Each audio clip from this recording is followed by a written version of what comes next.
Hello, hello, hello tout le monde, j'espère que vous allez bien, c'est Buty pour Wen, nous sommes le jeudi 28 août, 135e édition du Wen Morning Live ce matin. J'espère que vous allez bien, comment ça va mon bro? J'aime l'équipe, j'aime Beauty, bah écoute, ça va très très bien. Et GM Savvy, ça fait plaisir de vous voir les gars, tout doux, tranquille, avec le petit café du matin dans ce marché dans lequel on s'emmerde un peu depuis quelques jours. Enfin, je sais pas vous, hein. Je sais pas vous. Bitcoin 110 000, on se fait chier. Oh là là là là. C'est une époque incroyable quand même. Allez, bah on va commencer tout doux pour aller faire un petit tour du côté du Fear and Greed qui doit bien être dans le neutre. Bah ouais, on est à 45. Pas étonnant, pas étonnant.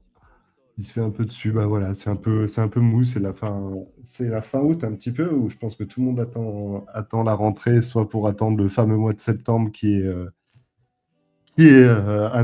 dans les moyennes, qui est historiquement assez bas, ou alors attendre potentiellement une reprise de l'activité aussi dans un sens plus haussier. Ça dépend de quel côté vous placez. Mais je regardais un petit peu la timeline, et plutôt, moi sur septembre, si j'ai plutôt des signaux bearish, quoi. Ah Historiquement, ouais? c'est pas bon, etc. C'est le pire Ah moment. ouais. Après, c'est vrai que je sais pas si j'ai envie de donner beaucoup de crédit à la saisonnalité, particulièrement cette année, Non. parce qu'on a à peu près rien respecté, quoi. Absolument rien. Ah oui, non, mais c'est clair. Q1, on devait avoir un beau Q1 post-halving, que nini.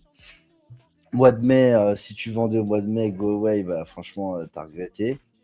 Mois de juillet, il devait rien se passer. Au final, c'était un super mois. Le Ouais. mois d'août, je t'en parle pas. Enfin, c'était pas un super mois en tant que tel, mais on a pour l'instant encore en tire les niveaux, quoi. On clôture en 2 jours en vrai, hein.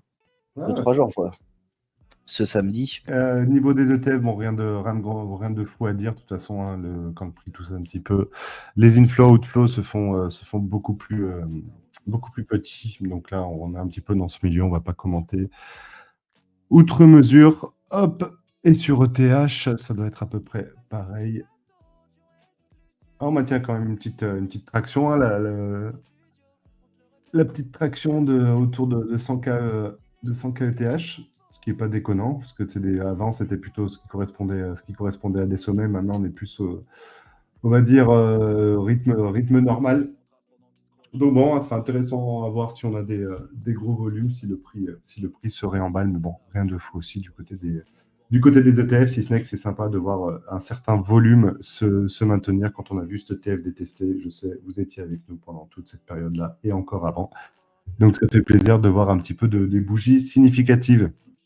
Hop, ben Smart, vas-y, hein, tu peux embrayer sur les charts. On va passer sur BTC. Bon, BTC, vous l'avez vu, on en a parlé aussi justement semaine dernière en live et sur la vidéo.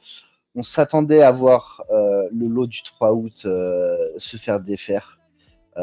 On avait quand même, c'est vrai que le marché il a été difficile à lire, hein, ces derniers temps parce que quand il a fait ce bottom puis rempilé pour aller chercher toute la liquidité avant enfin d'aller le chercher, bon forcément c'était pas le plus facile à voir. Et c'est pour ça aussi des fois qu'on va avoir besoin des fois d'être un peu tranquille, de laisser le marché voir ce qu'il a à faire et surtout de laisser réaliser ses clôtures weekly, etc. pour confirmer ou pas des fois qu'il reprend ses niveaux. Bref, du coup, on l'avait vu, mais vendredi dernier, il y a beaucoup de gens qui se couvraient, en fait, juste avant l'allocution de Powell. Et c'est vrai que Powell a été bizarrement euh, super dovish. Et en fait, je pense que très peu, enfin, en tout cas, le marché n'était pas préparé à avoir un Powell aussi dovish. Et pourtant, c'est vrai que c'était intéressant parce que voilà, on venait juste de prendre quelques liquidités avant de renvoyer. Donc, bon, voilà, vous avez maintenant eu le verdict, hein, forcément, Powell qui change un petit peu de combat. L'inflation, c'est plus sa priorité. Maintenant, c'est un petit peu le marché de l'emploi. Et il se pourrait qu'il se retrouve à être accommodant, en tout cas plus vite. Ceci étant dit, on a fait un gros pump ce week-end, instant réavalé.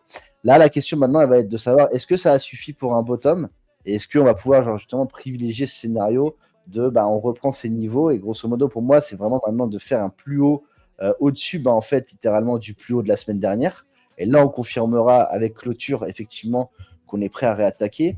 Ou bien là, est-ce qu'on n'est pas juste en train de réaliser un rebond pour se faire rejeter un petit peu dans cette zone de supply au niveau de l'ouverture d'août et peut-être commencer le début du mois de septembre sur une correction avant là, effectivement, de repartir. Donc, je pense qu'il faut être prêt un petit peu pour le coup pour les deux scénarios. J'ai déjà commencé à pondérer quelques longues ici. Enfin, j'en avais même fait un petit peu ici. Mais c'est vrai, quand j'ai vu la clôture weekly, j'ai pas trop kiffé. Donc, je me suis replacé pour certains trucs ici. Mais je suis en attente. Je serais pas surpris non plus, voilà, de nous voir vraiment se faire rejeter et peut-être aller chercher ces liquidités, en tout cas, qui traînent au niveau des 107, 107 500. Ceci étant dit, je n'ai absolument aucune envie de me retrouver clôturé en daily là-dedans parce que je le verrais vraiment comme un signe de, bah, quand tu le prends avec du recul, grosso modo, là, tu vois, on reteste un niveau, c'est parfait. Euh, mais si tu te refais absorber dedans, en fait, tu perds ton impulsivité, quoi, un petit peu. Et donc, ça pourrait ne pas être le meilleur des signes. Mais pour l'instant, c'est pas mon scénario. Pour l'instant, mon scénario, c'est que potentiellement, on va trouver un point de rebascule. Et peut-être qu'on l'a déjà fait en ayant bottom ici et que potentiellement les setups de long vont pouvoir tenir. Et la zone maximale que je m'autorise, en tout cas pour un sweep, elle tourne autour d'ici. En dessous de ça, si j'y passais en clôture, voilà, je deviendrais quand même vraiment très prudent. Pour le coup, voilà, en l'état, ça correspond encore un petit peu en tout cas aux attentes, en se disant, est-ce que justement on a une distribution qui est un petit peu en devenir sur Bitcoin, ce qui explique entre autres, hein, en ce moment, on le voit assez fortement, la faiblesse relative de Bitcoin, notamment par rapport à Ethereum. Ethereum, c'est vraiment lui qui a repris le lead, les yeux sont focus dessus, le volume s'exécute là-bas, il y a pas mal de choses même qui se mettent à sortir, et puis maintenant on voit les projets qui vont commencer à launch, donc les alts se réveillent. C'est une très très bonne chose, surtout que voilà, si en tout cas on en vient à réaliser quelque chose de semblable sur BTC, bah moi ce à quoi je m'attends, c'est potentiellement un nouveau plus haut, mais je- j'ai de plus en plus de mal à nous voir aller faire quelque chose de significatif en termes de high maintenant. En tout cas sur ce pump actuel. Peut-être que je me trompe, mais maintenant j'ai un peu plus de mal effectivement à voir Bitcoin au-dessus de 150 ou autre. Et ça, peut-être que l'avenir me prouvera le contraire. En tout cas, en l'état, je trouve, si tu veux, que cette construction qu'on a depuis le mois de juillet, où ça fait quand même un mois qu'on oscille maintenant dans une sorte de range, me laisse vraiment à penser qu'on est plutôt en train de commencer un plateau potentiellement de distribution. Euh, Quand je vois justement des grosses whales qui vendent par exemple sur des portefeuilles de 15 000 BTC et qui se mettent à rota en Ethereum. Surtout que quand tu compares un petit peu respectivement le passage, en tout cas en ce moment, d'Ethereum à son ATH, et ben c'est pas sans rappeler. Là, donc là, on a Ethereum 2025, Bitcoin en 2025, et là, la même chose en 2021. Et grosso modo, ben, c'est un épisode qu'on a un petit peu vu, hein, c'est-à-dire un Ethereum qui se présente à la porte de son ATH, qui se fait un petit peu rejeter.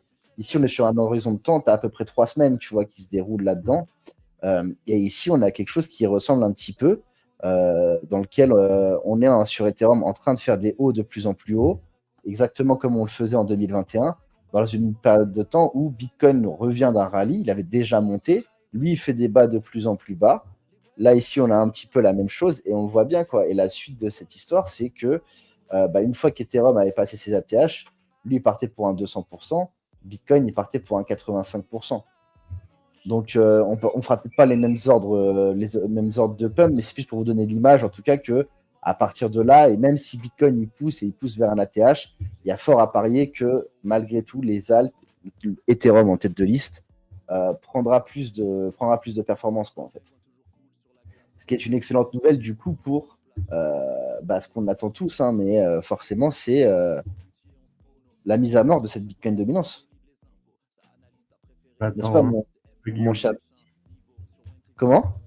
On attend la guillotine. Bah, la guillotine, pour moi, franchement, voilà, hein, on commence à être très très bien lancé. Et c'est pour ça que je pense vraiment que Ethereum, pour le coup, une fois qu'il sera en ATH révolu, en découverte de prix, les choses pourront s'accélérer assez fort. Et c'est ici que tu vas avoir potentiellement ton plus gros nuke, quoi. Si on rappelle de cette charte, juste attends à la limite pour qu'on check un truc. Tu vois, ici, c'était de janvier à février 2021. Janvier à février 2021. Enfin, tu vois ce que je veux dire? On est juste avant le grand nuke. Et ici, il faut se dire que le gros du mouvement, il s'est fait en 3-4 semaines, quoi. Vous allez Ouais. avoir à un moment donné une période de 3-4 semaines qui peuvent être parmi les plus intenses. Et c'est vrai que quand je vois un petit peu le calendrier avec WLFX, LP, tous les trucs sur Hyperliquid, tout ce qui se met à lancer et tout, je pense que vraiment là-dessus, on commence à avoir une recette, si tu veux, qui a l'air de bien s'aligner. pour qu'on voit des choses quand même assez sexy dans les prochaines semaines se dérouler autour des altcoins aussi, quoi. En parlant de ça, du coup, bon, le prochain altcoin à regarder en tête de file. Hein, ah non, mais attends, mais j'ai même pas fait Ethereum. Je suis un fou. Coucou Spock et coucou Cbit 27. J'espère que vous allez bien. Bon, Ethereum, voilà, hein, un ATH hein, quand même. Hein. Après 1380 jours de souffrance, on est quand même de retour.